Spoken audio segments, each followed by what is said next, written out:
berintegritas dan orang yang cerdas, memahami masalah dan memiliki komitmen untuk mencari solusi bagi masalah bangsa dan negara yang tidak sedang baik-baik saja. Ibu bapak dan saudara-saudara sekalian, seorang pemimpin tidak boleh terintimidasi, tidak boleh tersandra oleh oligarki. Seorang pemimpin hanya boleh disandra oleh kepentingan rakyat. Dan kita semuanya menyaksikan capres kita, Mas Anies ini adalah orang yang telah mengikrarkan dirinya tidak tersandra oleh oligarki, hanya tersandra oleh kepentingan rakyat. Daerah istimewa Yogyakarta ini, tingkat penerimaan pasangan Amin ini kita lihat luar biasa, tidak seperti yang kita bayangkan. Baik di Sleman, Bantul, Gunung Kidul, Kulon Progo dan kota Yogyakarta, marilah kita tanpa ragu-ragu memenangkan pasangan Amin ini dalam satu kali putaran di daerah istimewa Yogyakarta dan Indonesia. Wabil khusus Bapak Bupati Bantul, Pak Haji Abdul Muslim, terima kasih tadi sudah memberikan sambutannya. Kalau tidak salah ini pertama kali ada bupati mau datang acara seperti ini. Iya. Biasanya itu minta ketemunya, Mas kita ketemu tapi jangan difoto ya. Mas ketemunya sesudah acara ya. Ini malah nyambut coba. Wah, kurang kejuan apa coba ini? Istimewa. Iya. Entah kenapa sekarang kok ada rasa takut ya. Iya. Hanya di Jogja keberanian itu selalu tetap hidup.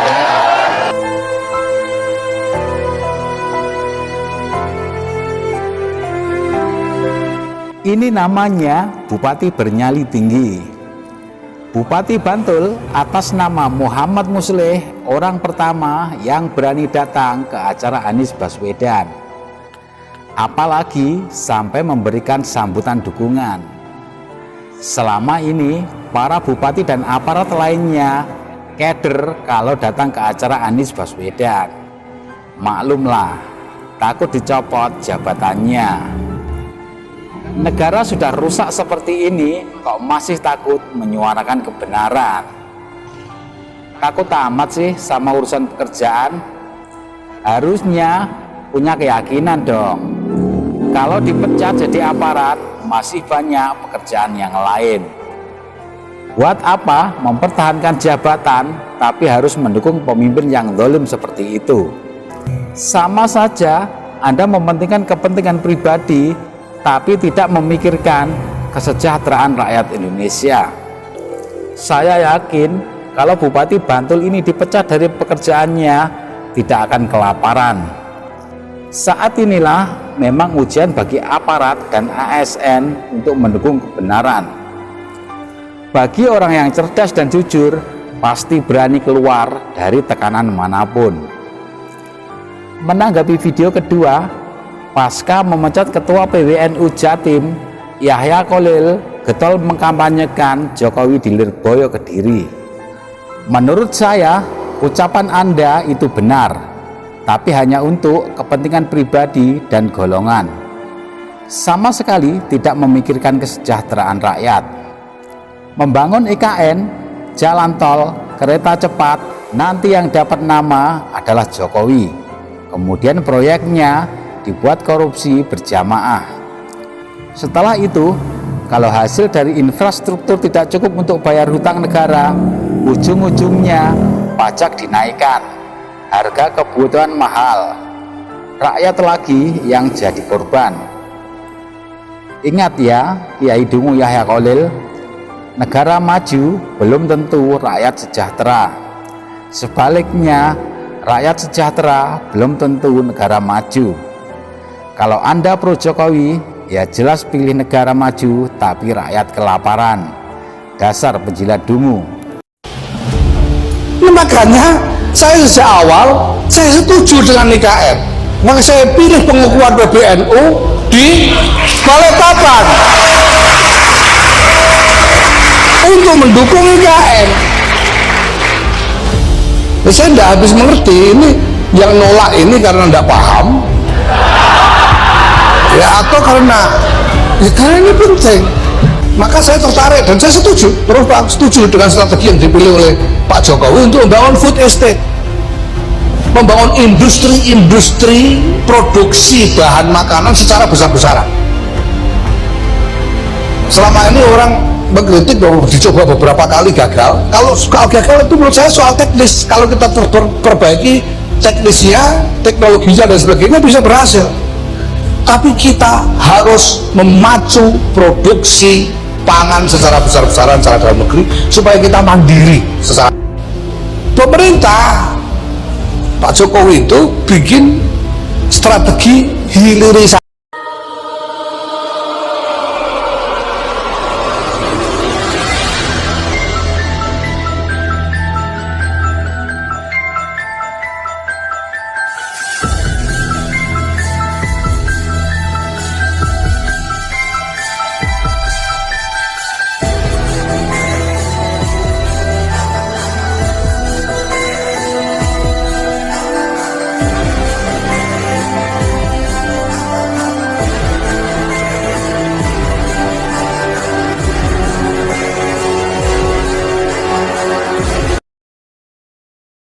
Ratusan kardus berisi logistik pemilu 2024 untuk kebutuhan 5 kabupaten kota di Kepulauan Nias berhasil diamankan petugas dan akhirnya dibongkar.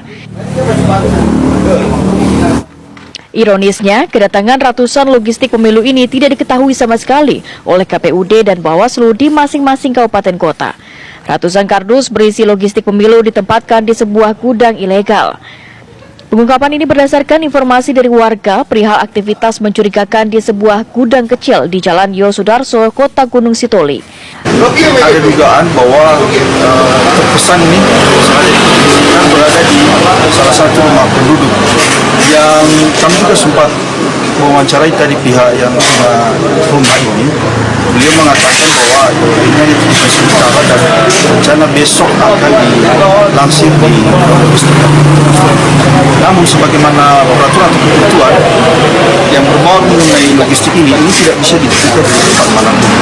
Dia seharusnya itu berada di gudang logistik resmi yang sudah ditetapkan oleh KPU. Pihak Bawaslu dan kepolisian meminta seluruh logistik tersebut langsung dievakuasi ke gudang KPUD di 5 kabupaten kota. Sejauh ini, pihak Bawaslu sendiri belum bisa memastikan pendistribusian logistik ini apakah sudah melalui jalur resmi atau sengaja disembunyikan di sebuah gudang ilegal. Assalamualaikum warahmatullahi wabarakatuh. Waalaikumsalam warahmatullahi wabarakatuh. Kemarin pada tanggal 28 Desember 2023, KPU telah mengumumkan pemutahiran data pemilih pemilu tahun 2024.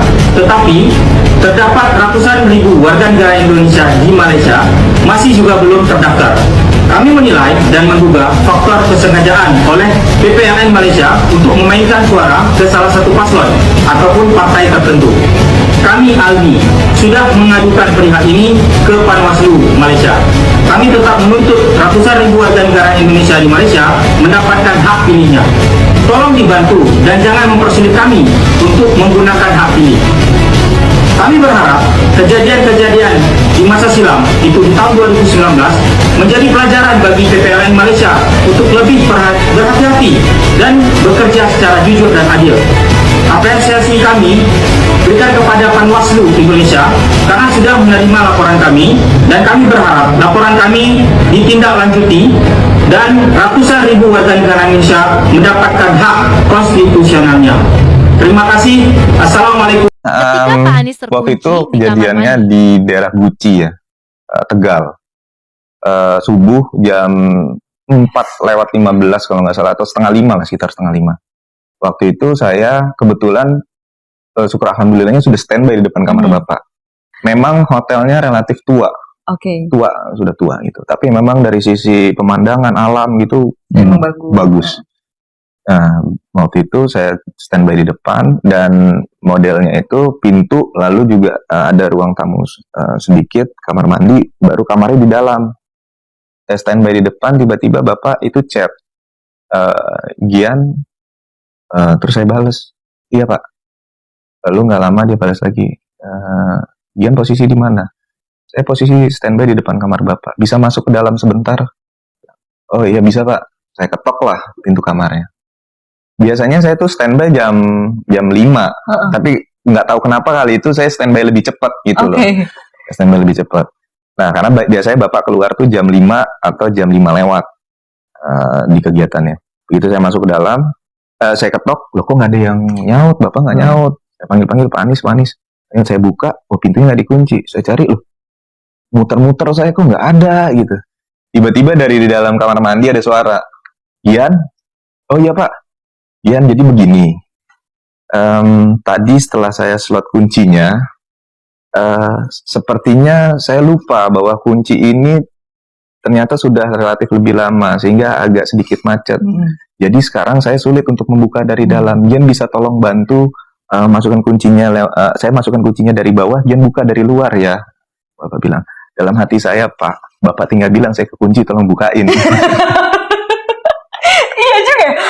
Bapak sempat-sempatnya ngomong panjang banget ya. Itu karena Bapak itu memang begitu. Dia itu selalu tidak enakan ke orang. Iya. Padahal kita nggak apa-apa juga ya. Nggak apa-apa juga. Saya kekuncinya gitu. Dan to the point-nya beliau ya itu to the point-nya beliau gitu. Jadi itu sudah batas klimaksnya beliau untuk to the point seperti itu. Ya sudah, saya ambil kuncinya dari bawah, saya lihat, loh, ini lubang kuncinya sudah karatan dan kuncinya sendiri sudah karatan. Akhirnya saya bilang, Pak, izin mundur sedikit supaya saya bisa dobrak pintunya. Saya bilang, pintunya sudah sulit ini untuk dibuka kuncinya. Beliau malah nanya, harus begitu ya? Iya Pak, kalau enggak Bapak nggak bisa keluar. Sayang nanti pintunya. Bapak masih mikirin sayang pintunya. Sayang nanti pintunya. Lalu akhirnya saya ingat dulu waktu zaman sekolah saya suka bandel gitu pulang malam. Saya suka bawa kunci serep. Itu suka saya lilin-lilinin gitu. Saya balurkan lilin supaya licin biar gampang bisa buka kunci. Nah saya ingat, oh ini mungkin perlu diakalin juga. Saya cari ada lilin, saya balurkan lilin. Begitu saya buka, alhamdulillah bisa kebuka. Nah begitu saya buka pintunya, itu asap udah keluar. Asap beliau mungkin mandi pakai air panas kali ya, ya gitu. Jadi kan di dalam udah beruap, asap uap itu keluar ngebul, kayak nabun gitu.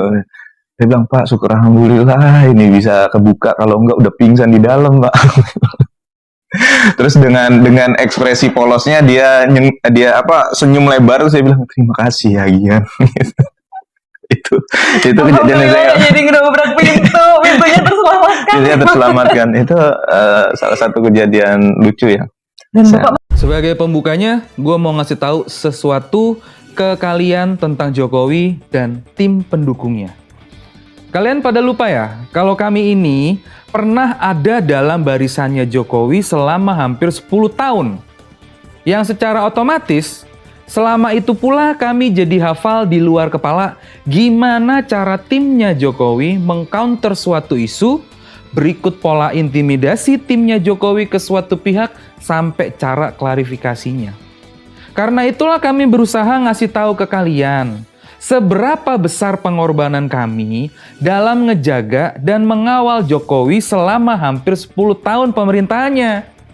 Dan sekarang mendadak dilepehin sama Jokowi karena dia lebih milih mensejahterakan keluarganya daripada negara ini. Dan kalau dilihat dari kacamata keluarga, iya benar, dia adalah kepala rumah tangga yang baik. Tapi kalau dilihat dari kacamata dalam bernegara, dia sudah bukan lagi kepala negara yang baik. Dan karena kami udah cukup lama barengan dengan timnya Jokowi, makanya kami tahu dapurnya tim Jokowi kayak gimana. Dan karena sekarang Jokowi dan keluarganya tega ngancurin sistem demokrasi di Indonesia, ya udah, buka dan tos-tosan aja sekalian. Nah, sekarang gue akan fokus ke Pak Polisi yang tercinta. Walaupun serem ini sebenarnya kalau nyenggol mereka. Karena yang bertugas untuk nangkepin orang kan mereka. Tapi ya sorry banget, gue harus mengungkapkan fakta. Nah, untuk Pak Polisi yang terhormat, tolong jangan berpikiran kalau 280-an juta rakyat Indonesia itu goblok semua. Dan cuman kalian doang yang pinter. Gue yakin kalian itu pada punya otak dan gak jahat semua. Kalian tahu posisi kalian itu sebagai salah satu pilar aparat penegak hukum di Indonesia yang seharusnya netral. Netral itu berarti nggak memihak siapapun.